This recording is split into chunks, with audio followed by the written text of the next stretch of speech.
Hello everyone, welcome to my channel से with Ashok.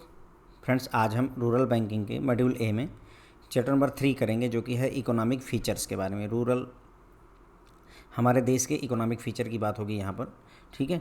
और अगर आपने हमारे चैनल को सब्सक्राइब वगैरह नहीं किया है फ्रेंड, तो देखिए कर सकते हैं, तो करिए, जो है अच्छा रहेगा, ठीक है, ताकि आपको जो भी वीडियोज़ डाले जाते हैं उसकी अपडेट भी मिलती है। और साथ ही साथ में जितने ज़्यादा सब्सक्राइबर होते हैं प्लस जितने ज़्यादा लाइक्स वगैरह होते हैं, उतना ज़्यादा यूट्यूब जो है मेरे वीडियोज़ को रिकमेंड करता है। उससे फ़ायदा ये होता है कि काफ़ी सारे ऐसे लोग हैं जो बोलते हैं, सर कि मुझे आपके चैनल के बारे में अभी पता चला है, मैं तीसरा पेपर दे रहा हूँ और मुझे अभी पता चला है आपके चैनल के बारे में, और उस तीसरे पेपर के बाद में मेरे पास हो गया हूँ मैं, लेकिन उसके पहले के थोड़े मुश्किल हुए थे। मुझे पहले से पता होता तो मेरा बेनिफिट ज़्यादा हो जाता। तो इसलिए मैं रिक्वेस्ट करता हूँ कि अगर आप लोग थोड़ा सा हेल्प करेंगे तो अच्छा रहेगा। एंड सॉरी आपका टाइम वेस्ट करने के लिए। शुरुआत करेंगे फ्रेंड्स, ओके। इकोनॉमिक फीचर्स में सबसे पहले एग्रीकल्चर की बात करेंगे। इस चैप्टर में जो सबसे ज़्यादा पूछा जाता है फ्रेंड्स, वो गरीबी के बारे में। हम यहाँ पर पुअर्टी यानी कि गरीबी की बात करेंगे, गरीबी रेखा की बात करेंगे, गरीबी को मेजर करने के लिए कौन कौन सी कमेटीज़ हैं उनके बारे में बात करेंगे इस चैप्टर में।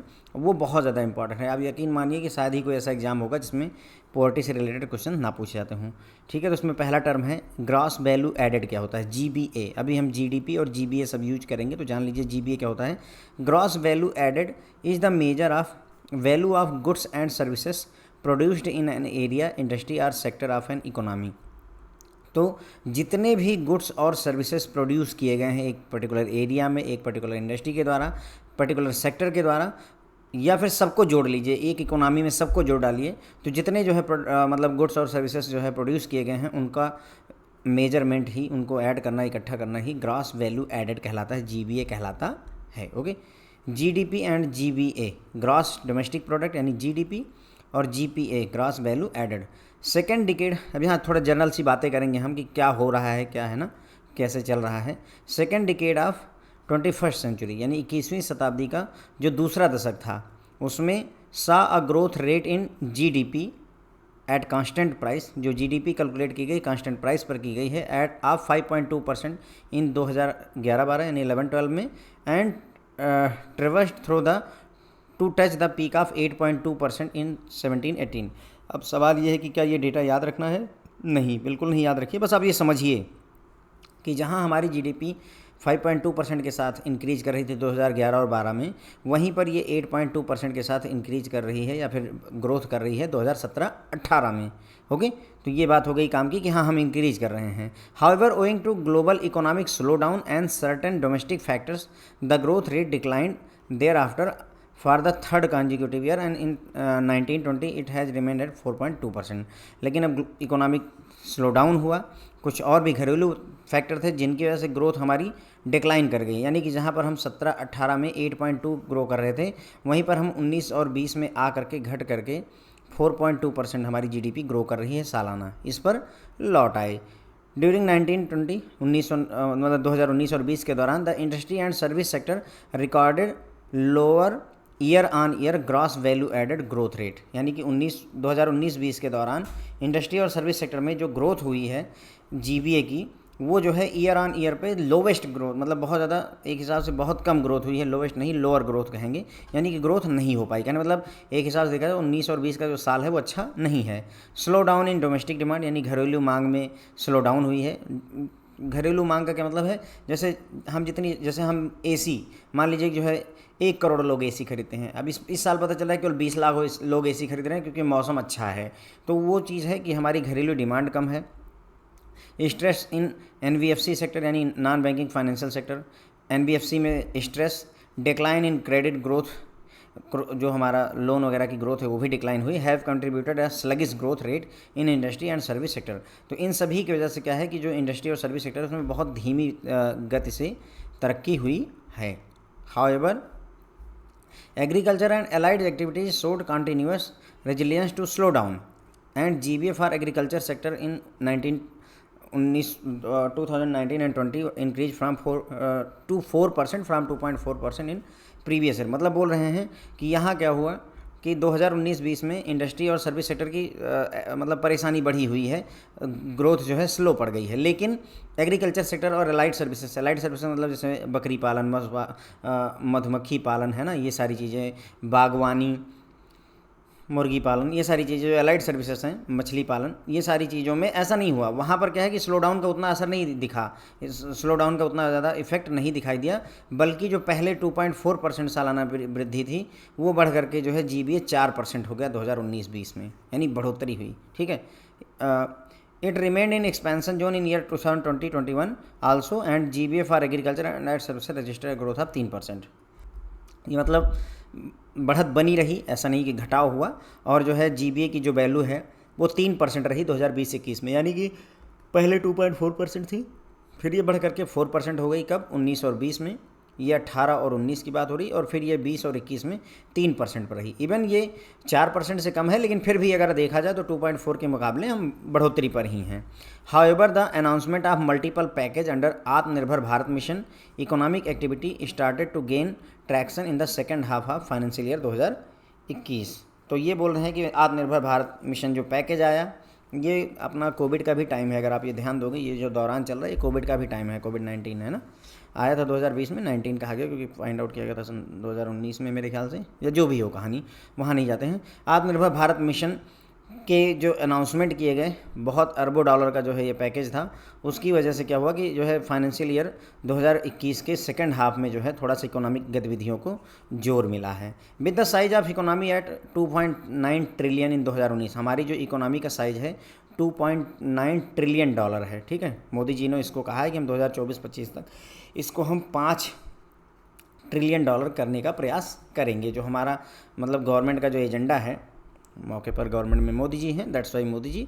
ठीक है, तो मोदी जी के प्रयास हैं कि 5 ट्रिलियन की इकोनॉमी हमें इसे बनाना है। आप सोचिए कि 2019 में हम 2.9 ट्रिलियन पर स्टैंड करते हैं, इसका मतलब हमें लगभग जो है इसे डबल कर देना है एक हिसाब से। तो अच्छा एफर्ट करना पड़ेगा और ये चीज़ अचीव करनी होगी। अगर ऐसा हम अचीव करते हैं तो ऑब्वियसली देश दुनिया भर में हमारा नाम होना ही होना है। ठीक है, आगे बढ़ते हैं। तो ये थोड़ा सा इंट्रोडक्शन हो गया एक तरीके से GVA और GDP का।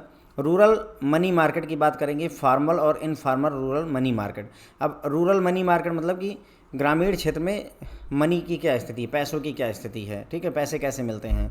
फॉर्मल का मतलब जो बैंक वगैरह से लोन लिया जाए, इनफॉर्मल मतलब सेठ साहूकार से लिया गया लोन। तो 2011 की जनगणना के हिसाब से जो इंडिया की 60% पॉपुलेशन है वो एग्रीकल्चर पर डिपेंड करती है जीवित रहने के लिए। ध्यान देंगे, ये पूछा जाने वाला क्वेश्चन है कि इंडिया में एग्रीकल्चर पर डिपेंडेंट पॉपुलेशन कितनी है। तो फ्रेंड्स 60% पॉपुलेशन एग्रीकल्चर पर है, और 55% लोगों को जो है एम्प्लॉयमेंट देता है एग्रीकल्चर सेक्टर। सबसे एक हिसाब से देखा जाए मेरे ख्याल से एग्रीकल्चर है 55%। इसका मेरे ख्याल से सबसे ज़्यादा जॉब जो है इंडियन रेलवे देता है, जो मैंने जाना है। ठीक है, तो सबसे ज़्यादा एम्प्लॉयमेंट एग्रीकल्चर सेक्टर में 55%, देश की जो वर्क फोर्स है उसके 55% लोग एग्रीकल्चर में जॉब पाते हैं, और 60% आबादी हमारे देश की वो एग्रीकल्चर पर निर्भर है जीवित रहने के लिए, खाने पीने के लिए। फिर बात करते हैं रूरल इनडेप्टनेस की, यानी कि ग्रामीण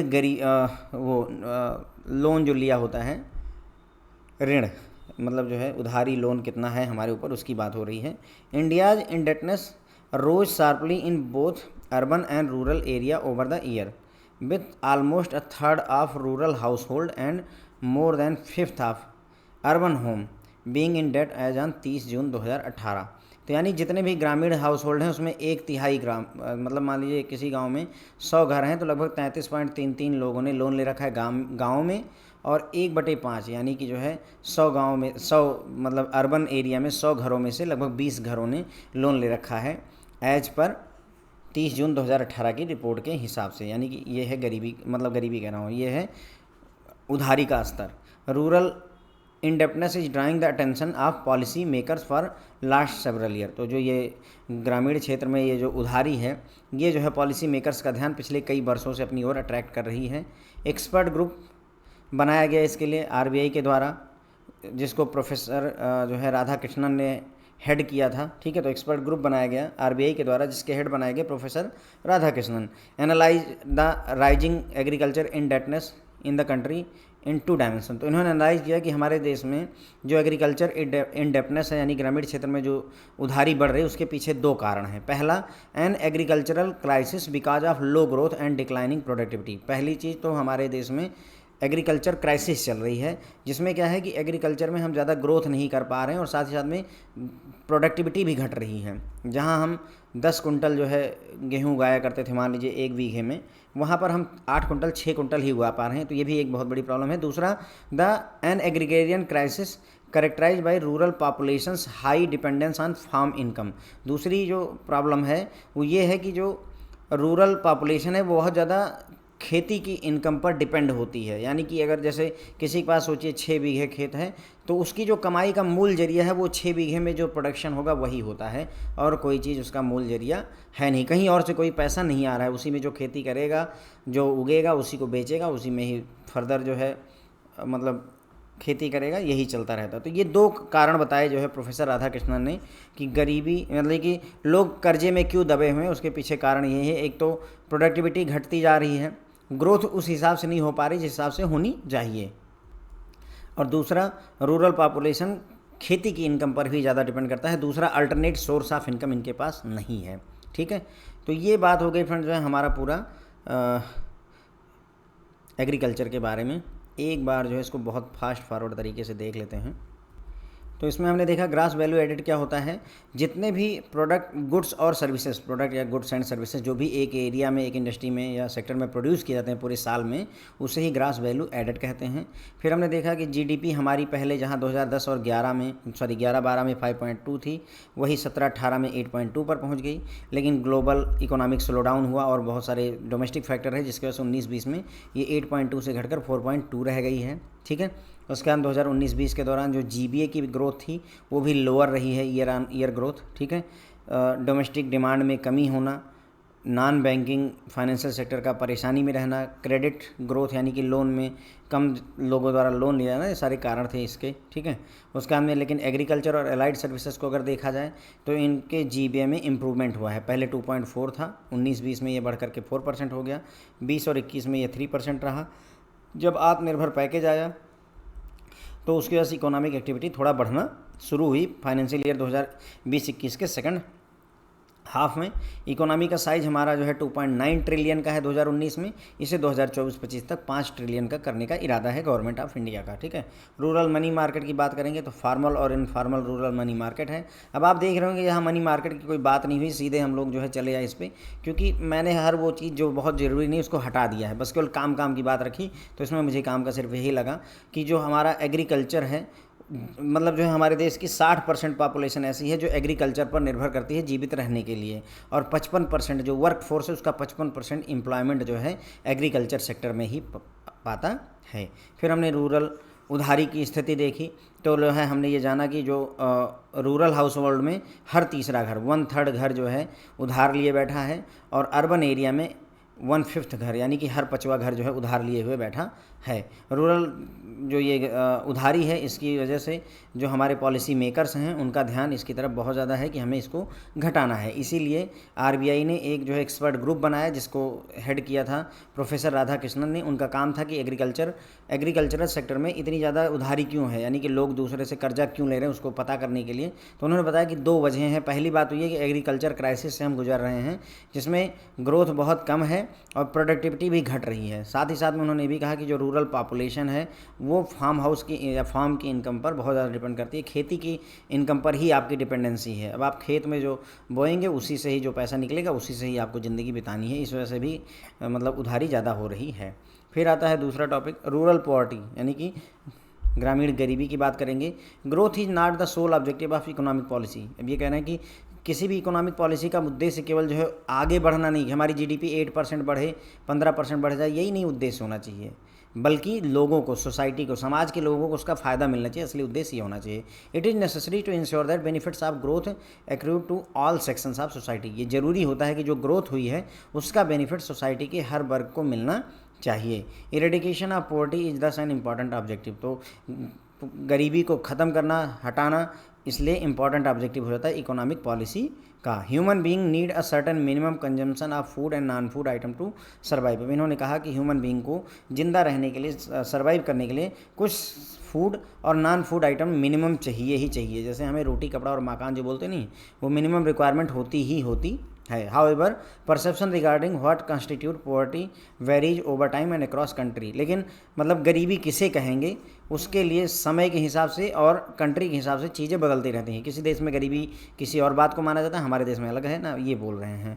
nevertheless there is a need for a measure of poverty. लेकिन फिर भी हमें गरीबी को मापने की ज़रूरत है। Okay, only then it is possible to evaluate how the economy is performing. तभी हम ये पता कर सकते हैं, जब हम गरीबी को मेजर करेंगे तभी हम ये जान पाएँ कि हमारी इकोनॉमी कैसा कर पा रही है इन terms of providing certain minimum standard of living towards all citizen. सभी सिटीजन्स को स्टैंडर्ड ऑफ लिविंग प्रोवाइड करने के लिए मिनिमम क्या क्राइटेरिया हम दे पा रहे हैं या नहीं दे पा रहे हैं, उस चीज़ को हम तभी जज कर सकते हैं। Various estimates show that more than 200 million people are still poor, है ना।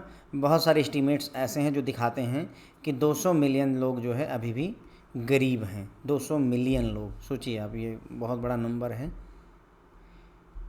The incidence of poverty is measured by poverty ratio, ठीक है। तो पॉवर्टी को पॉवर्टी रेशियो से नापा जाता है, which is ratio of number of poor to the total population express at percentage.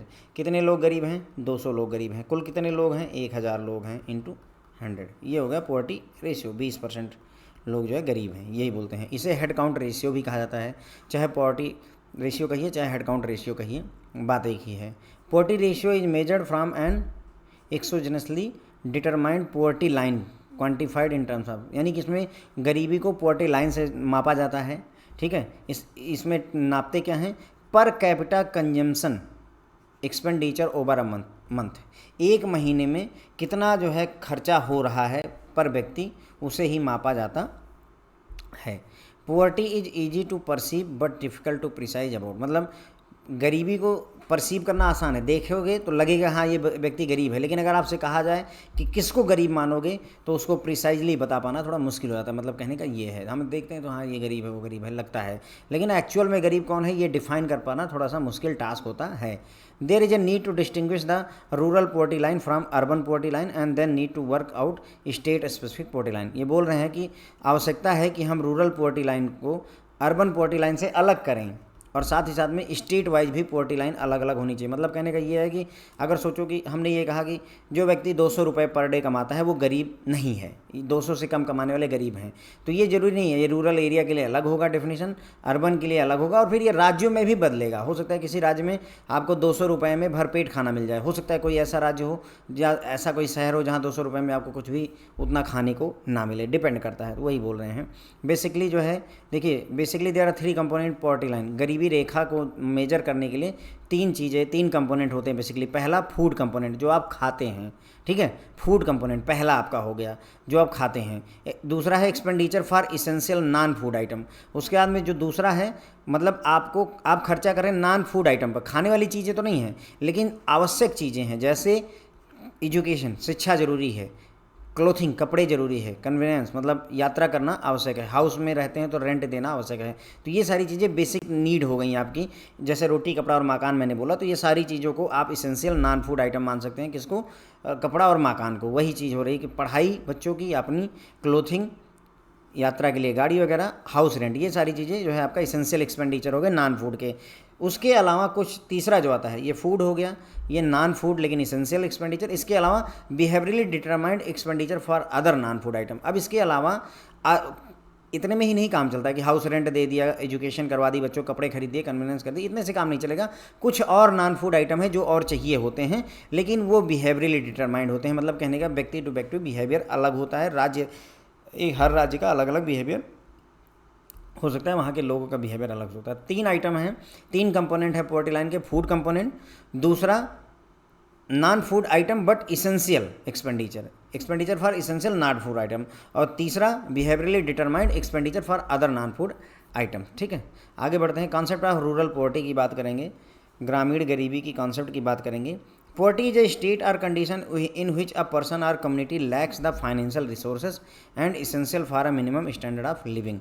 तो poverty वो स्थिति, वो कंडीशन होती है जिसमें एक व्यक्ति के पास में फाइनेंशियल रिसोर्सेज नहीं होते, पैसे का संसाधन नहीं होता है, ठीक है, या जितने पैसे चाहिए कि ताकि वो मिनिमम अपना स्टैंडर्ड ऑफ लिविंग मेंटेन कर सके, उतने भी पैसे ना होना ही गरीबी कहलाता है, पॉवर्टी कहलाता है।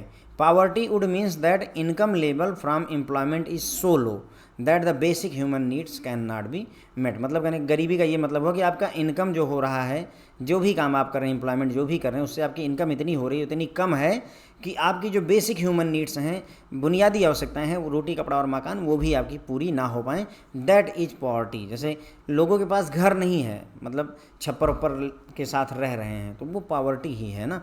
2 टाइम का खाना नहीं नसीब हो रहा है, ये गरीबी ही है मेरे भाई, है ना।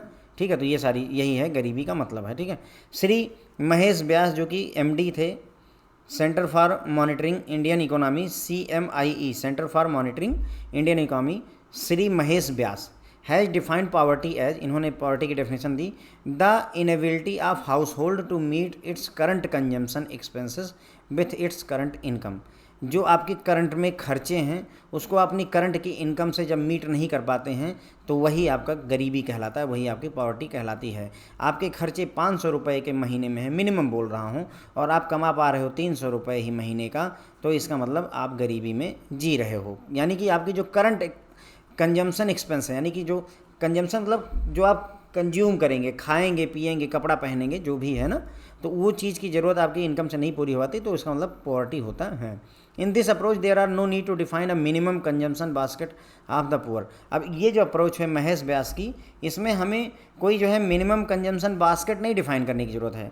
मतलब ये नहीं है कि मतलब आदमी को कम से कम 4 रोटी प्लस 1 कटोरी चावल 200 ग्राम का प्लस 1 जो है कटोरी दाल मिलनी चाहिए, प्लस कम से कम जो है 200 ml दूध मिलना चाहिए। कुछ ऐसा नहीं डिफ़ाइन करने की आवश्यकता है। नहीं, हमने गरीबी को कैसे डिफ़ाइन किया, तुम अपनी ज़रूरतें नहीं पूरी कर पा रहे हो अपनी करंट इनकम से, तो तुम गरीब हो। अब सोचो कि जैसे मतलब बेसिक ज़रूरतें, अब मैं टीवी नहीं खरीद पा रहा हूँ तो उसको गरीबी मत लीजिए कि मेरी इनकम 20,000 रुपये की है महीने की और मैं 35,000 रुपये की टीवी जो है अफोर्ड नहीं कर पाऊँ, तो आप गरीब नहीं हुए, ध्यान रखिएगा। ठीक है, आप गरीब नहीं है, बिल्कुल गरीब नहीं है, बहुत अमीर आदमी है तभी 35,000 की टीवी का सोच रहे हैं।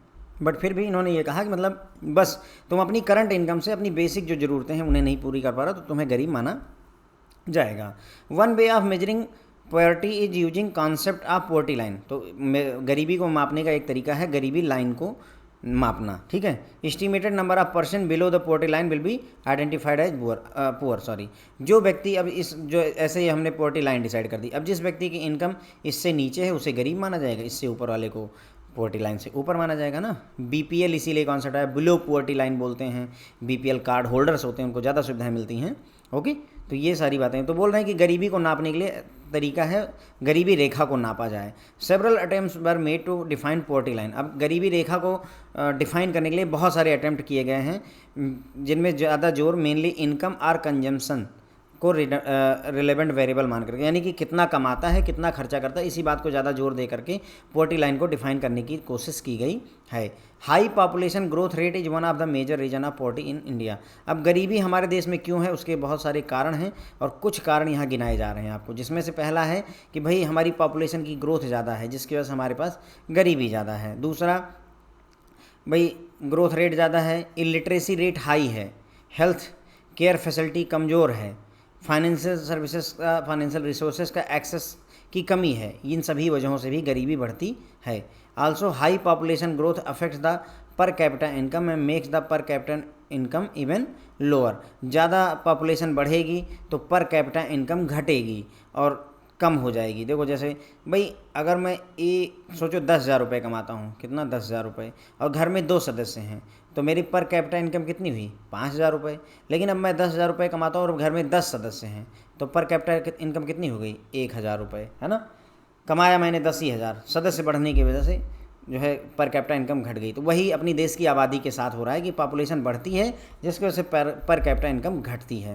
While population is increasing economy is not growing at the same pace. जितनी तेज़ी से हमारी आबादी बढ़ रही है उस हिसाब से हमारी इकोनॉमी ग्रो नहीं कर पा रही है। This would mean shortage of jobs causing unemployment to greater number of people leading to increase in number of poor people। इसकी वजह से क्या होगा भाई, अगर जनसंख्या बढ़ेगी और इकोनॉमी उस हिसाब से नहीं बढ़ेगी तो इसकी वजह से क्या होगा, नौकरियों की कमी रहेगी, अनएम्प्लॉयमेंट यानी कि बेरोजगारी बढ़ेगी, ज़्यादा से ज़्यादा लोग बेरोजगार रहेंगे जिसकी वजह से गरीबी ऑटोमेटिकली बढ़ेगी। भाई जब कुछ कमाओगे नहीं तो गरीब हो ही जाओगे। Ever increasing prices of even basic commodity is another reason for poverty. गरीबी का एक और कारण है कि जो बेसिक कमोडिटीज़ हैं आटा, चावल, दाल, है ना, नमक, इन सब के प्राइस भी बढ़ते रहते हैं, हमेशा बढ़ते रहते हैं। सब्जियां, जिनकी वजह से भी पॉवर्टी बढ़ती है ना। जहाँ जहाँ पेट्रोल 60 रुपये का था, वहाँ पेट्रोल अभी 100 रुपये से ऊपर जा चुका है ना। बहुत सारी कमोडिटीज़ के दाम बढ़ गए हैं, सरसों के तेल और सब बहुत सारी चीज़ों के, इसकी वजह से भी फ्रेंड्स जो है पॉवर्टी बढ़ती है। ठीक है, तो इसे एक ही बार करते हैं फ्रेंड्स, ओके। मैं दोबारा इसको नहीं करूँगा, दोबारा रिवाइज नहीं करवा रहा हूँ। आप लोग जो है वीडियो को दोबारा से फिर से देख लीजिए, जहाँ से हमने ये टॉपिक दोबारा स्टार्ट किया था। एक ही राउंड में चलते हैं, आगे बढ़ते चलते हैं। अब हम बात करेंगे friend different methods of measuring poverty line. गरीबी रेखा को मापने के लिए बहुत सारे तरीके आए हैं, तीन चार मेथड्स हैं जिनको हमें ये देखना है। In India we have had a long history of studies on measurement of poverty. गरीबी को मापने के लिए हमने बहुत सारा प्रयास किया हुआ है, बहुत लंबा इतिहास है। There are in fact many approaches to it, बहुत सारी अप्रोचेज उपलब्ध हैं। Some analyst focus on deprivation, कुछ एनालिस्ट हैं जो डेप्रीवेशन पर, किसी चीज़ की कमी होना, है ना, पूरा ना पढ़ पाना, उस पर फोकस करके गरीबी नापते हैं। There are however many problems associated with this approach including difficulty in aggregating deprivation on several scores deprived from different data sources. बोल रहे हैं कि मतलब जो डेप्रीवेशन वाली थ्योरी है, इसमें कुछ प्रॉब्लम है। क्या है कि हम कितना डेप्रीवेशन है उसका स्कोर जो है कैलकुलेट करने में और उसे एग्रीगेट करने में प्रॉब्लम होती है। ठीक है, कितना डेप्रीवेशन है, मतलब किसी के व्यक्ति के पास कोई चीज़ नहीं है, कपड़े नहीं है, खाना नहीं है, पैसे नहीं है, है ना, तो कितना नहीं है उसको कैलकुलेट करना थोड़ा सा मुश्किल हो जाता है। डिफरेंट डेटा सोर्सेज से डेटा मिलता है। Perhaps the best approach is to look at it in terms of certain minimum consumption expenditure per person और पर हाउस होल्ड। तो ये बोल रहे हैं कि अच्छा रहेगा, सबसे अच्छी अप्रोच ये रहेगी कि हम ये देखें कि मिनिमम कंजम्पशन एक्सपेंडिचर कितना है पर पर्सन का या पर हाउस होल्ड का, यानी हम कितना कंज्यूम करने का खर्चा है। जैसे घर को चलाने के लिए खाना पीना कपड़े लत्ते सारा कुछ मिला करके अगर महीने का 6,000 रुपये खर्चा होता है, तो हम ये बोल सकते हैं कि हमारा जो कंजम्पशन पर खर्चा है, एक्सपेंडिचर है, 6,000 रुपये पर पर्सन पर हाउस होल्ड है महीने का। ओके, तो ये बेस्ट तरीका रहेगा इनके हिसाब से। Any household failing to meet this level of consumption expenditure can be treated as poor household. 6,000 ज़्यादा बता दिया है, 600 रुपये कर लीजिए। अभी आप देखेंगे आंकड़े तो आपको लगेगा कि 6,000 वाकई बहुत ज़्यादा होता है, तो 600 रुपये लगते हैं। अगर कोई परिवार है जो ये मिनिमम लेवल नहीं मीट कर पाता है, तो उसे जो है पुअर हाउस होल्ड माना जाएगा, गरीब घर माना जाएगा। This minimum level of consumption expenditure can B derived in terms of minimum expenditure on food and non food item. अब ये कितना मिनिमम कंजम्पशन एक्सपेंडिचर होना चाहिए उसको आप कैसे कैलकुलेट कर सकते हैं, कितना फूड आइटम्स पर और नॉन फूड आइटम्स पर कितना मिनिमम हम खर्चा करते हैं, एक्सपेंडिचर करते हैं, उसी से कैलकुलेट किया सकता है। Minimum food consumption is related to fulfilling certain nutritional standard. तो मिनिमम फूड कंजम्पशन में क्या क्या चीज़ें आएंगी कि मतलब न्यूट्रिशनल स्टैंडर्ड के लिए जो कम से कम, जैसे हमें मान लो कि 200 किलो कैलोरी ऊर्जा चाहिए खाने या जैसे भी करके, तो 200 किलो कैलोरी अगर ऊर्जा चाहिए तो वो चीज़ हमें मिनिमम फूड कंजम्पशन में कैलकुलेट करना है। However minimum non food consumption is more problematical. अब यहाँ पर प्रॉब्लम आएगी, खाने में तो चलो 200 किलो कैलोरी कह दिया, लेकिन नॉन फूड कंजम्पशन में आप लिमिट नहीं कर सकते। एजुकेशन पर, रेंट पर और क्या नाम है अदर नॉन फूड आइटम्स पर अगर चाहो तो उसको जो है कैलकुलेट करना और मुश्किल हो जाएगा। The methodology for estimation of poverty used by planning commission. तो यहाँ आगे बात कर रहे हैं कि प्लानिंग कमीशन ने जो मेथडोलॉजी डेवलप की है पॉवर्टी को एस्टिमेट करने के लिए, has been based on recommendation made by working group task force expert group consisting of eminent expert in the field. तो प्लानिंग कमीशन ने जो पॉवर्टी एस्टिमेशन करने की मेथडोलॉजी अब डेवलप की है, उसको एक विशेष ग्रुप ने डेवलप किया हुआ है, जिसमें कुछ विशेष लोग शामिल थे, इमिनेंट लोग थे। उनकी क्या रिकमेंडेशन थी यहाँ हम डिस्कस करेंगे, इन्होंने बस इंट्रोडक्शन दिया है। Planning commission has constituted these groups from time to time. Planning commission ने इन ग्रुप्स को समय समय पर बनाया हुआ है to revisit the methodological issues related to measurement of poverty, ताकि जो मेथड में प्रॉब्लम अगर है कोई गरीबी नापने में तो उसको रीविजिट किया जा सके, so as to make the estimates more relevant with the contemporary economic situation. ताकि जैसे गरीबी नापने का अगर कोई पैमाना 1970 और 1971 के दौर में आया हुआ है, क्या वो आज के दौर में रिलेवेंट होगा? नहीं होगा। इसीलिए प्लानिंग कमीशन समय समय पर वर्किंग ग्रुप बनाता रहता है, कमेटी बनाता रहता है। Methodology adopted by these groups expert and the relevant details are discussed in the following paragraph. नीचे ये सारी बातें की गई हैं, पहली आती है, सबसे पहली कमेटी की बात होती है, डांडेकर कमेटी के नाम से जाना जाता है, लेकिन इसका है वैसे BM Dandekar and N Rath committee. ठीक है, तो M डांडेकर भी लिखा जाता है, BM डांडेकर भी लिखा जाता है, और एन रैथ कमेटी का नाम है। वैसे डांडेकर कमेटी के नाम से भी अगर पूछा जाएगा तो ध्यान रखिएगा, कंफ्यूज नहीं होना है। ठीक है, ये 1971 में बनी थी। Made the first systematic assessment of poverty in India, इन्होंने पहली बार जो है गरीबी को सिस्टमैटिक तरीके से मापने की कोशिश की, based on National Sample Survey Organisation data, NSSO का डेटा उठाया और उसकी सहायता से गरीबी को मेजर करने की कोशिश की थी M Dandekar and RN Rath ने। ठीक है,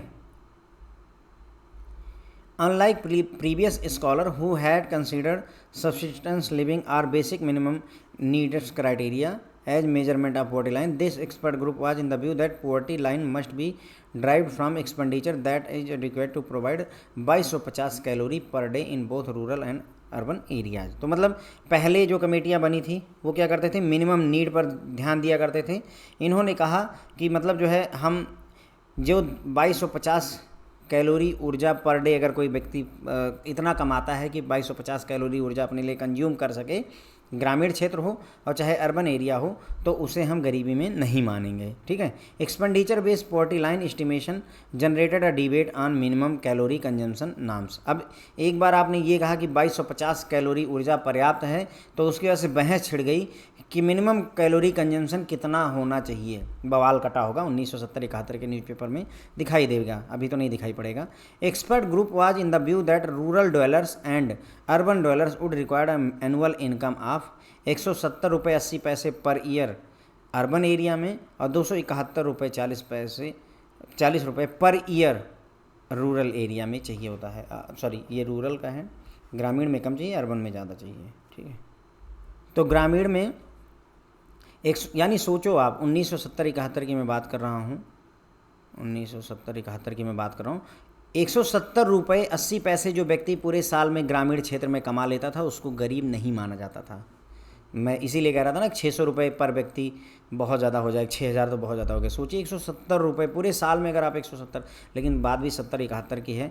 आज तो 170 रुपये और 71 रुपये मेरे ख्याल से तो आपको एक पिज़्ज़ा भी नहीं मिलेगा ढंग का, है ना। स्मॉल पिज़्ज़ा भी इससे महंगा होगा, शायद इस रेट में आ जाए।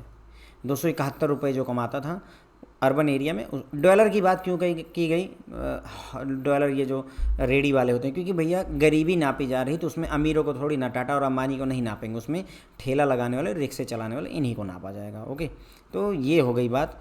तो इन्होंने क्या कहा बेसिकली कि 2250 कैलोरी ऊर्जा पर डे अगर मिलती है तो आप गरीब नहीं हैं।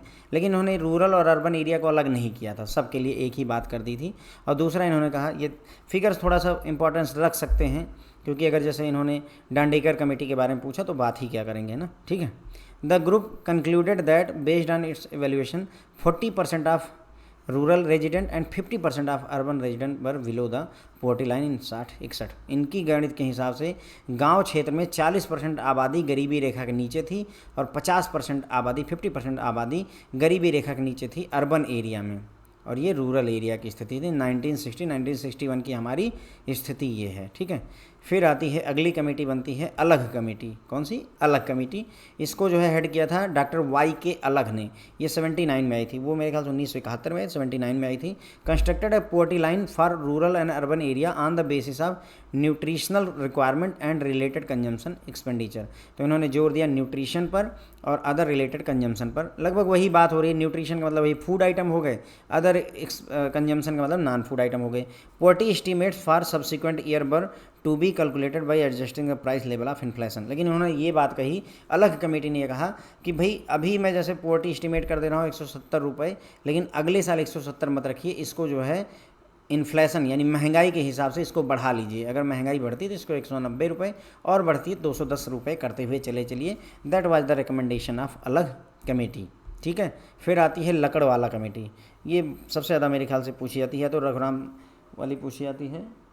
रघुराम राजन थे, ये कौन थे, है ना, मेरे ख्याल नहीं, रघुराम राजन नहीं है, रुको, तेंदुलकर कमेटी आई थी, डॉक्टर C रंगराजन थी, हाँ, है ना, डॉक्टर C रंगराजन कमेटी आई थी, मुझे भी अभी भूल रहा है, डॉक्टर रंगराजन कमेटी आई हुई थी। रघुराम राजन तो अपने गवर्नर थे।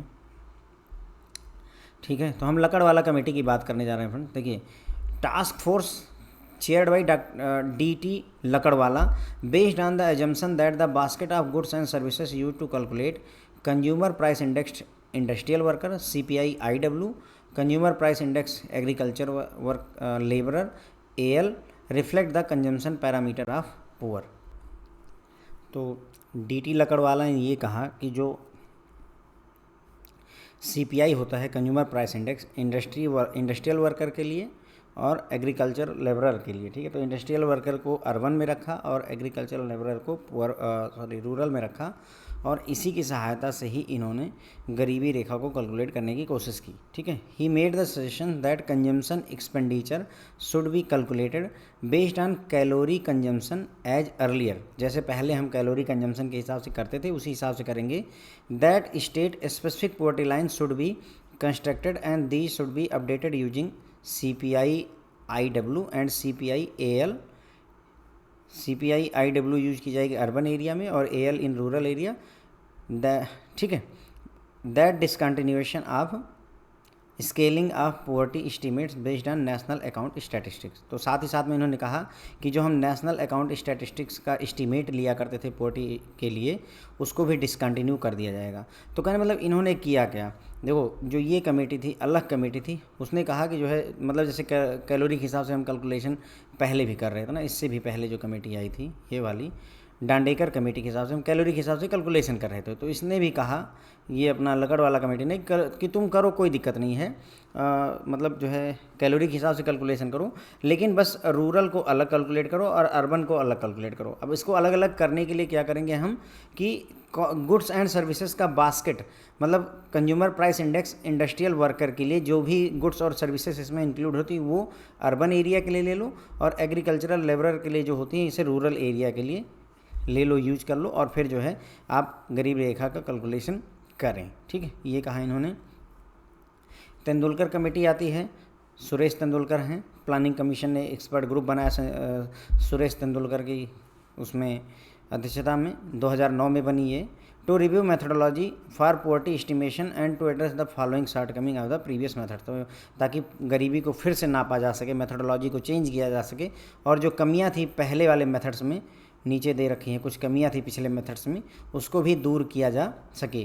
पहला, ऑब्सोलेट कंजम्पशन पैटर्न, पुरानी जो प्रॉब्लम्स मतलब जो गरीब रेखा मेजर करने की जो टेक्निक्स थी उसमें कंजम्पशन पैटर्न जो था वो पुराना था। ऑब्सोलेट मीन्स पुराना है ना, ओल्ड।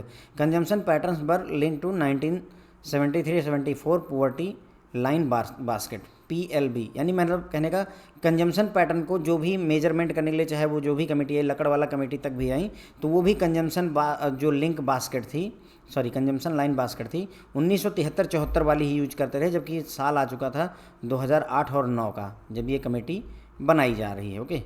तब whereas there were significant change in the consumption pattern of the poor since that time which are not reflected in the poverty estimate. तो इन्होंने कहा कि जो कंजम्पशन का पैटर्न है वो बहुत बदल चुका है गरीबों का उस समय से। 1973-74 में बात अलग थी, अभी 2008 में बात अलग है, और ये जो है आपके पॉवर्टी एस्टीमेट्स में दिखाई नहीं देता। तो ये एक कमी थी जिसको दूर करना था तेंदुलकर कमेटी को। इन्फ्लेशन एडजस्टमेंट, जो महंगाई है उसका भी प्रभाव नहीं दिखाई पड़ रहा था। There were issues with the adjustment of price for inflation, महंगाई के हिसाब से हम प्राइस को एडजस्ट नहीं कर रहे थे, बोथ स्पेटली एंड टेम्पोरली। तो देखिए टेम्पोरली, स्पेटली मतलब होता है अक्रॉस रीजन, क्षेत्र में, इस राज्य उस राज्य, ये राज्य वो राज्य, ठीक है। अक्रॉस टाइम मतलब 1990, 92, 93 ये, तो ये दोनों मतलब प्राइस को एरिया और समय के हिसाब से एड्रेस नहीं किया जा रहा था, इन्फ्लेशन के हिसाब से प्राइस को, ठीक है। हेल्थ और education expenditure, earlier poverty line जो थी उसने हेल्थ और एजुकेशन को ये माना गया था कि उसे राज्य सरकारें प्रोवाइड करेंगी, केंद्र सरकार प्रोवाइड करेगी, और उसी के हिसाब से जो है पॉवर्टी लाइन को डिसाइड किया गया था। मतलब पहले जो गरीबी रेखा को नापते थे वो ये मानकर चलते थे कि हेल्थ और एजुकेशन की जिम्मेदारी सरकार की है, और उसी के हिसाब, यानी कि इंसान मतलब कोई व्यक्ति उसमें नहीं खर्चा करेगा, ये एजम्पशन थी। जब नहीं खर्चा करेगा तो उसे खर्चा ही नहीं मानोगे, जबकि ऐसा नहीं है। बच्चों की पढ़ाई और अपनी या बच्चों की अपने खुद की हेल्थ पर पैसे खुद ही खर्च करने पड़ रहे थे। तो ये कुछ कमियां थी जिनको दूर करने के लिए तेंदुलकर कमेटी ने बेड़ा उठाया। Tendulkar group made the following recommendation. अब तेंदुलकर ग्रुप ने रिकमेंडेशन करनी शुरू की। पहला, shift from calorie consumption based poverty estimation. तो इन्होंने कहा कि हम कैलोरी कंजम्पशन वाला ये जो पॉवर्टी का एस्टिमेशन इसको हटाओ, हम कुछ दूसरा सोचते हैं, ठीक है। कैलोरी की जगह पर the group based it's calculation on the consumption of items. अब इन्होंने कैलोरी की जगह पर सीरियल, दाल, दूध, है ना, oil, non vegetarian items, vegetables, fresh fruit, dry fruit, sugar, salt, intoxicant, fuel, clothing, footwear, education, medical में भी नॉन इंस्टीट्यूशनल कहाँ करवा रहे हैं, entertainment, personal and toilet goods, इन सभी चीज़ों को कंसिडर करके, मतलब अब कैलोरी की बात ना रह गई कि क्या कंज्यूम करते हो, अब ये है कि इन सब चीज़ों पर तुम्हारा कितना खर्चा हो रहा है, जो भी आइटम्स यहाँ पर हमने गिनाए आपको, ठीक है।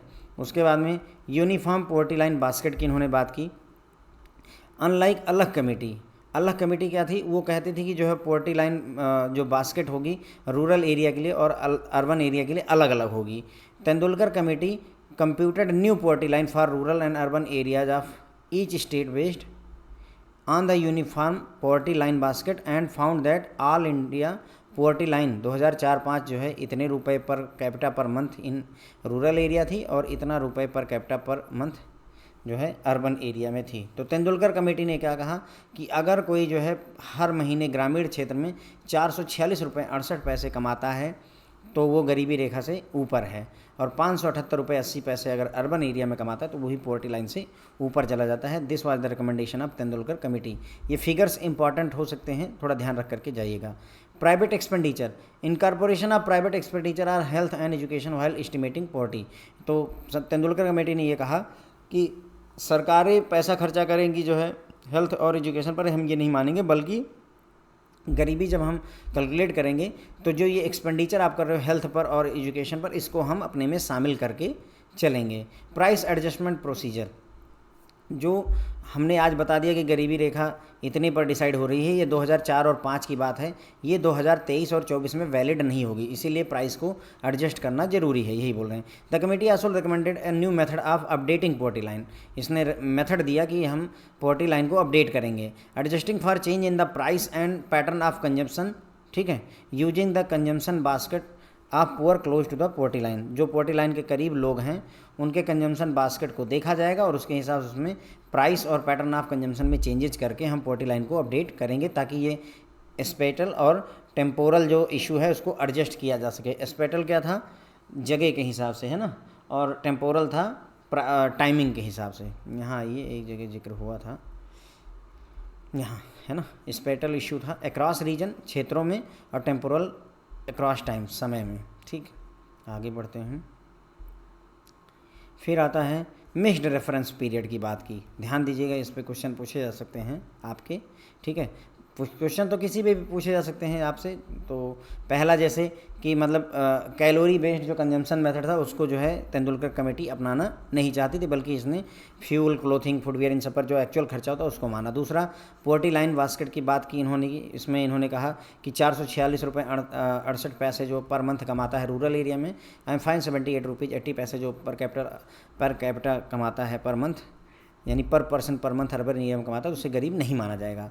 उसके बाद इन्होंने हेल्थ और एजुकेशन पर जो खर्चे हैं उसको भी शामिल करने की बात कही। प्राइस एडजस्टमेंट की भी बात की। इन्होंने कहा कि जो हम पॉवर्टी लाइन देंगे उसको जो है समय समय पर अपडेट किया जाना चाहिए। इसके अलावा मिक्स रेफरेंस पीरियड की भी बात की। Committee recommended using mix reference period based estimate. इन्होंने कहा कि मिक्स रेफरेंस पीरियड यूज करिए, ना कि जो है uniform reference period based estimate, जो कि पहले के मेथड में पॉवर्टी को एस्टीमेट करने के लिए यूज किया जाता था। तो पहले के मेथड क्या करते थे, यूनिफॉर्म रेफरेंस पीरियड यूज किया करते थे, एक जैसा रेफरेंस पीरियड। लेकिन तेंदुलकर कमेटी, सुरेश तेंदुलकर कमेटी बोलती है कि नहीं, हम मिक्स्ड रेफरेंस पीरियड को यहाँ पर यूज करने वाले हैं। तेंदुलकर कमेटी ने पॉवर्टी लाइन को 2004 और 5 में कंप्यूट किया और इन्होंने कहा कि जो परचेजिंग पावर पैरिटी के हिसाब से पीपीपी के टर्म में ये 33 रुपये पर डे के हिसाब से थी अर्बन एरिया में और 22 रुपये पर डे के हिसाब से थी रूरल एरिया में। खूब बवाल कटा, मतलब कि जो व्यक्ति 22 रुपये रूरल एरिया में कमा लेता है उसे गरीब नहीं माना जाएगा, 33 रुपये जो शहरी एरिया में कमा लेगा उसे गरीब नहीं माना जाए। तो इस सब वजह से बवाल तो होगा ही, सीधी सी बात है। द पीपीपी मॉडल मतलब परचेजिंग पावर पैरिटी का जिक्र हुआ है, आगे भी हम इसके बारे में बात करेंगे। PPP model refers to method use to work out the money that would be needed to purchase the same goods and service in 2 country. एक ही सामान को 2 कंट्री में खरीदने के लिए कितने का डिफरेंस आएगा। जैसे से मान लो मैं यहाँ पर कोई घड़ी खरीदता हूँ, घड़ी नहीं कोई और एग्जांपल लेते हैं। से मैंने कोई भी आर्टिकल पकड़ लीजिए, मान लीजिए जूते खरीदने हैं मुझे, प्यूमा के जूते खरीदने हैं, से यहाँ 2000 रुपये के पड़ रहे हैं। मैं यूएस में जाता हूँ तो मुझे कितने के पड़ रहे हैं, से $10 के पड़ रहे हैं। ठीक है, तो मतलब 2000 की चीज़ यहाँ वहाँ $10 की यानी 800 रुपये की हुई है। तो इसे ही परचेजिंग पावर पैरिटी कहा जाता है, जो डिफरेंस आ रहे हैं। ठीक है, तो ये परचेजिंग पावर पैरिटी के साथ 33 रुपये पर डे था। उसके बाद में फिर आती है डॉक्टर रंगराजन कमेटी आती है, जो कि 2012 में सेटअप की जाती है। देखिए 2008 में तेंदुलकर कमेटी आती है और फिर 12 में दूसरी कमेटी लानी पड़ जाती है, because was setup in 2012 in the backdrop of national outreach over the planning commission session of 22 रुपये डे इन रूरल एरिया। मतलब पूरा देश नाराज़ हो गया कि कमबख्तो तुम्हारा दिमाग ख़राब है क्या कि 22 रुपये रोज़ कमाने वाला अमीर हो गया, हद होती है। तो मतलब इसीलिए खूब बवाल कटा। तो भाई रंगराजन जी को लाया गया कि चलो यार तुम रिसर्च करो, ये तो तेंदुलकर महाराज तो एकदम नरक मचा दिए हैं। तो आगे बात बनी, चलो ठीक है। अब इस कमेटी को क्या उद्देश्य दिया गया कि यार तुमको क्या करना है, to review international poverty estimation. आप क्या करो कि विदेशों में कैसे पोवर्टी नापी जा रही है उसको अध्ययन करो बैठ करके, and indicate whether based on these a particular method for empirical poverty estimation can be developed in India. और देखो कि क्या उसको अध्ययन करने में तुम्हें लगता है कि उसके हिसाब से क्या हम हमारे देश में पोवर्टी को एस्टिमेट करने का कोई मेथड ला सकते हैं। दूसरा, to recommend how these estimates of poverty can be link to. ये भी बताओ कि इनको पोवर्टी एस्टिमेट्स को हम कैसे आपस में जोड़ सकते हैं। Rangarajan committee estimation is based on an independent large survey of house hold by centre of monitoring Indian economy, CMIE, centre for monitoring Indian economy के द्वारा जो हाउस होल्ड का सर्वे किया गया था, उसके डेटा के आधार पर रंगराजन कमेटी ने अपनी रिपोर्ट बनाई। It has also use different methodology wherein a household is consider poor if it is unable to save. इसने क्या किया, अलग मेथोडोलॉजी यूज की, इनके हिसाब से उसे गरीब मानो जो बचा ना सके। मतलब मैंने 2000 रुपये कमाए, मैंने 2000 रुपये खर्च कर दिए, तो बचाया कुछ नहीं, 0 रुपये बचाए, तो मुझे गरीबी रेखा में लेने की आवश्यकता है। ये बात इन्होंने कही। Methodology recommended by expert group Rangarajan for estimation of poverty and follows. तो इन्होंने क्या मेथोडोलॉजी बताई रंगराजन जी ने गरीबी को मेजर करने के लिए। पहला, poverty line should be based on certain normative level of adequate nourishment, clothing, house rent, conveyance, education and behaviourally determined level of non food expenses. तो इन्होंने फिर वही बात हो गई ना कि food item, important food items और इसेंशियल फूड आइटम, और फिर behaviourally determined non food expense, जो शुरुआत में बात हुई थी। तो इन्होंने कहा कि पोवर्टी लाइन जो है आधारित होनी चाहिए किस पर, कितना आपके लिए मतलब जो है न्यूट्रिशन जरूरी है, कपड़ों पर, हाउस रेंट पर, कन्वीनियंस पर, है ना, आने जाने में, एजुकेशन पर कितना खर्च करें, इसके अलावा अदर नॉन फूड आइटम पर आप खर्चा करें। इन सबको ध्यान में रखकर बनाया जाना चाहिए गरीबी।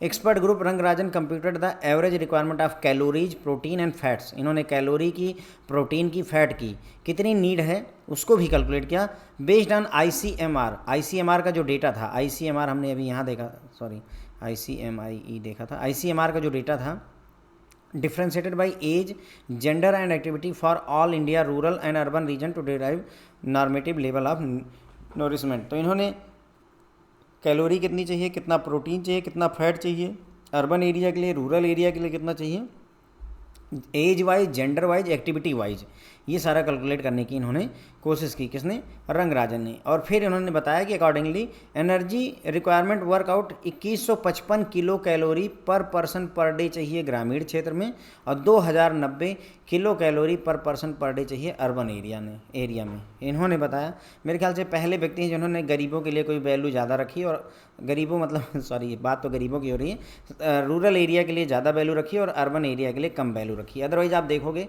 ज़्यादातर रूरल के लिए कम है और अर्बन के लिए ज़्यादा है। इनके हिसाब से ग्रामीण क्षेत्र के लोगों को 2155 किलो कैलोरी ऊर्जा चाहिए, जबकि रूरल एरिया में 2090 किलो कैलोरी ऊर्जा की आवश्यकता होती है। ठीक है, तो ये इन्होंने बताया। अगर इतना आप पा रहे हो तो आपको गरीबी रेखा के नीचे नहीं रहने दिया जाएगा। For reason elaborated in the text, expert group Rangarajan ने कहा कि जो कैलोरी का नाम हमने दिया है इसमें ±10% और जोड़ लो। ऐसा नहीं कि जैसे हमने 2155 किलो कैलोरी कहा तो इतना ही रहे, ±10% आल्सो ओके, यानी कि 2155 का 10% लगभग ये हो जाएगा 215.5। तो 215.5 कम या ज़्यादा भी कर लो, कोई दिक्कत नहीं है हमको, we are okay with that ना। प्रोटीन और फैट रिक्वायरमेंट जो है same line for energy, protein और फैट को भी इन्होंने जज किया और वो मेजरमेंट भी दिया। इनके हिसाब से ग्रामीण क्षेत्र में 48 ग्राम प्रोटीन पर डे और 28 ग्राम फैट पर डे चाहिए, और जबकि शहरी आबादी में, अर्बन एरिया में 50 ग्राम जो है प्रोटीन और 26 ग्राम फैट पर डे के हिसाब से चाहिए। ठीक है, तो ये मतलब ये भी डेटा है। अब देखो फ्रेंड्स, ये सब डेटा है, आपके दिमाग में होना चाहिए। तेंदुलकर कमेटी ये कह रही है। Average monthly per capita consumption expenditure on food in these fractile classes is 554 रुपये रूरल एरिया में और 656 रुपये अर्बन एरिया में। NSSO की 68th राउंड की जो रिपोर्ट है, मतलब कहने के इन्होंने ये कहा, देखो 3 चीज़ों से बनता है। एक होता है फूड आइटम, दूसरा होता है इसेंशियल नॉन फूड आइटम जिसमें एजुकेशन, रेंट, हाउसिंग वगैरह आता है, और तीसरा आता है बिहेवियरली डिटरमाइंड आपका नॉन फूड आइटम। ओके, तो पहला है खाने पीने पर आपको ग्रामीण क्षेत्र में 554 रुपये महीने का पर व्यक्ति और 656 रुपये अर्बन एरिया में पर व्यक्ति का होना चाहिए।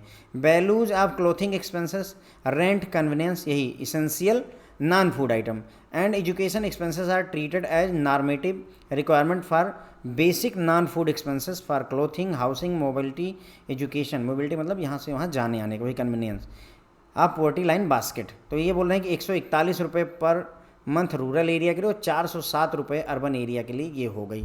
यानी कि अगर हम देखें तो 554 रुपये फूड आइटम पर खर्चा करना है रूरल एरिया में, और जो है 656 रुपये खर्चा करना है अर्बन एरिया में। किस चीज़ पर? फूड आइटम पर।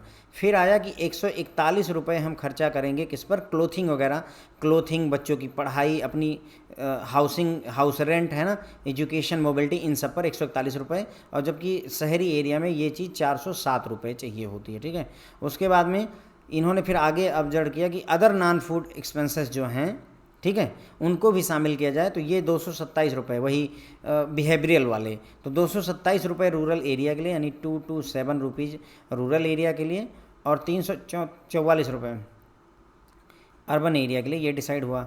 अब अगर आप इसको सारा जोड़ोगे फ्रेंड ना, तो यही आएगा। रूरल एरिया के लिए 972 रुपये, ये 972 आप जोड़ कर देखिए, 7 1 8 4 12 है ना, 972 ही आएगा। और आप इसको इधर वाला जोड़ोगे तो 1407 रुपये निकल करके आता है। यानी कि पूरे महीने में यदि कोई व्यक्ति 972 रुपये रूरल एरिया में कमाता है और 1407 रुपये अर्बन एरिया में कमाता है, तो as per doctor Rangarajan committee he is not poor, she is not poor, उसे गरीब नहीं माना जाएगा। पर व्यक्ति की मैं बात कर रहा हूँ फ्रेंड, ध्यान रखिएगा, पर व्यक्ति, पर मंथ की यहाँ पर बात हो रही, पूरे परिवार की बात नहीं की जा रही, एक व्यक्ति की बात हो रही है। तो अगर किसी के घर में 5 लोग हैं, तो भाई अगर 5 लोग हैं तो 972 रुपये के हिसाब से 5 से मल्टीप्लाई कर दीजिए, 4860 आ जाएगा, और 1407 से मल्टीप्लाई को 7 को मल्टीप्लाई कर दीजिए किससे?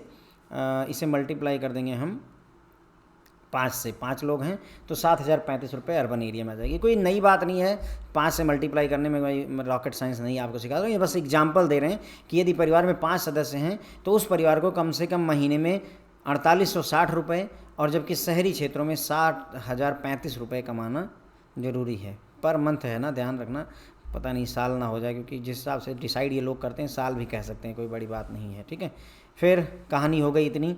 उसके बाद में ये सारे नंबर्स हैं फ्रेंड्स, मैंने आपको समझा दिए हैं कैसे कैसे ये कहाँ तक ये पहुँचा है, ये भी आपको दिखाया कि ये 972 कहाँ से आ रहा है। तो मैंने आपको बताया था ना कि जो गरीबी होती है उसमें 3 आइटम होते हैं। एक फूड आइटम होता है खाने पीने का, दूसरा खाने पीने के अलावा जो बहुत नेसेसरी चीज़ें हैं वो आती हैं, और उसके बाद में कुछ चीज़ें जो आप मतलब खाने पीने की तो नहीं है लेकिन वो बहुत ज़रूरी नहीं है, पर फिर भी आपके हिसाब से डिपेंड करती हैं। जैसे मोबाइल का रिचार्ज हो गया आज के ज़माने में, अब अगर आप गरीबी नाप रहे हैं तो मोबाइल का रिचार्ज आपको उसमें ध्यान में रखना ही पड़ेगा, उसके बगैर चलना मुश्किल है। फिर एक्सपर्ट ग्रुप रंगराजन जो था, therefore estimates that 29.5% of population was below poverty line in 2011-12। तो इनका जो आंकड़ा आता है कि 2011-12 में लगभग 30% आबादी ऐसी है जो गरीबी रेखा के नीचे है। एक्सपर्ट ग्रुप यानी रंगराजन ने सजेस्ट किया कि पॉवर्टी लाइन को फ्यूचर में अपडेट किया जाए यूजिंग फिशर इंडेक्स। इन्होंने ये क्वेश्चन आपसे पूछा जा सकता है कि रंगराजन कमेटी के हिसाब से पॉवर्टी लाइन को किस इंडेक्स की सहायता से हम अपग्रेड कर सकते हैं, अपडेट कर सकते हैं, तो फिशर इंडेक्स। ठीक है, फिशर इंडेक्स इज ये क्या है, फिशर इंडेक्स क्या है? Is a composite index number that allow us to study the increase in cost of living inflation, यानी कि जीने में जो महंगाई आई हुई है, कास्ट ऑफ लिविंग में कितना इंक्रीज हुआ है, उसे ही हम फिशर इंडेक्स कह सकते हैं या कहते हैं। ठीक है, तो रंगराजन ने कहा था कि फिशर इंडेक्स का आप यूज करिए। फिर एक कंपेयर किया गया यहाँ पर तेंदुलकर कमेटी का और रंगराजन कमेटी का। तो इन्होंने ये कहा, देखिए, comparison of poverty ratio of 2 years 2009-10 और 2011-12 derived from Rangarajan and Tendulkar method shows that average level of poverty ratio derived from the Rangarajan method is higher, यानी कि रंगराजन मेथड के हिसाब से गरीबी का परसेंटेज ज़्यादा है जबकि तेंदुलकर में कम है। यानी कि 2009-10 और 11-12 में जो एक कंपेयर किया गया, तो रंगराजन की ग्रुप के हिसाब से average level of poverty ratio derived from Rangarajan method is higher than derived from expert group method Tendulkar वाले से, यानी कि रंगराजन मेथड पॉवर्टी का लेवल ज़्यादा दिखाता है। All India poverty ratio derived from Rangarajan method is 8.4% higher in 2009 and 7.6% higher in 2012 Tendulkar से। कहने मतलब सोचो कि जैसे तेंदुलकर ने अगर कहा 100, ठीक है, तो 2009-10 में इनका 108.4 था, किसका? रंगराजन की। ये रंगराजन का, ये तेंदुलकर का है। इसी तरीके से 2011-12 में अगर जो है 100 इन्होंने कहा तेंदुलकर ने, तो ये बोलते हैं कि नहीं 107.6 है। ये बात हो रही है जो यहाँ ये पूरा कहने का भाव है। जितना भी है तेंदुलकर कमेटी के हिसाब से जितनी भी पॉवर्टी है, रंगराजन के हिसाब से उससे ज़्यादा पॉवर्टी है। कितनी ज़्यादा है? 8.4% ज़्यादा है 2009-10 में, और जितना तेंदुलकर कह रहे थे उससे 7.6% ज़्यादा जो है रंगराजन कह रहे थे। Though Rangarajan committee methodology give higher level of absolute poverty ratio, the reduction in poverty ratio from Rangarajan method is not very different from that of Tendulkar method. मतलब ये बोल रहे हैं कि एब्सोल्यूट पॉवर्टी का रेशियो रंगराजन मेथड भले ही ज़्यादा देता हो, लेकिन अगर गरीबी कम करने की बात की जाए तो दोनों मेथड में कोई डिफरेंस में, रिजल्ट में ज़्यादा अंतर नहीं आता। कि अगर रंगराजन मेथड बोलता है कि 3% गरीबी कम हुई है, तो तेंदुलकर मेथड भी यही बोलता है कि लगभग 3% ही गरीबी कम हुई है। ठीक है, तो यहाँ तक हो गई फ्रेंड जो है गरीबी, और गरीबी से रिलेटेड बहुत सारी जितनी भी कमेटी थी सब आपको मैंने बताई, लगभग डेटा इंपॉर्टेंट सारा दिखा दिया। अब वर्ल्ड बैंक के द्वारा भी गरीबी नापी जाती है, उसकी बात हम यहाँ पर करने वाले हैं। तो फ्रेंड्स, वर्ल्ड बैंक भी लगभग अपने देश के जैसा ही जजमेंट करता है। The approach to poverty estimation by World Bank is similar to those employed in India and in most developing country. ज़्यादातर डेवलपिंग कंट्री में या इंडिया में गरीबी को नापने के लिए जो पैमाना है वही वर्ल्ड बैंक भी यूज करता है। World Bank estimate poverty are based on poverty line of $1.25 per person per day, यानी कि अमेरिका बोलता है, यानी कि वर्ल्ड बैंक बोलता है कि अगर कोई $1.25 पर डे कमा रहा है पर व्यक्ति, तो उसे गरीब नहीं माना जाएगा। 2005 के इंटरनेशनल प्राइस और लोकल करेंसी के हिसाब से एडजस्ट करके इसको आप देख लीजिए। लोकल करेंसी एडजस्ट मतलब डॉलर हो सकता है 2005 में 50-60 रुपये का रहा होगा, अभी करंट टाइम पे अगर 80 रुपये का है तो इसको 80 रुपये के हिसाब से इसको कैलकुलेट कर लीजिए, ये बोल रहे हैं। Using purchasing power parity conversion factor, यहाँ पर मतलब 2005 के इंटरनेशनल प्राइस के हिसाब से ये है, आपको लोकल करेंसी के हिसाब से एडजस्टमेंट करना पड़ेगा परचेजिंग पावर पैरिटी को यूज करके।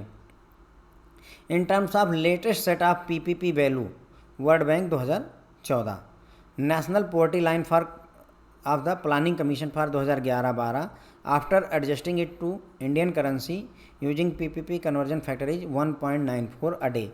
कहने मतलब इन्होंने जो वर्ल्ड बैंक ने कहा कि 1.25 पर डॉलर पर डे के हिसाब से है, तो उसको प्लानिंग कमीशन ने काम किया पीपीपी वगैरह का यूज करके, और 2011-12 के हिसाब से इन्होंने कहा कि $1.94 पर डे अगर कोई कमा रहा है हमारे देश में तो उसे हम गरीब नहीं मानेंगे। उस समय की वैल्यू के हिसाब से 123 रुपये 5 पैसे पर डे था।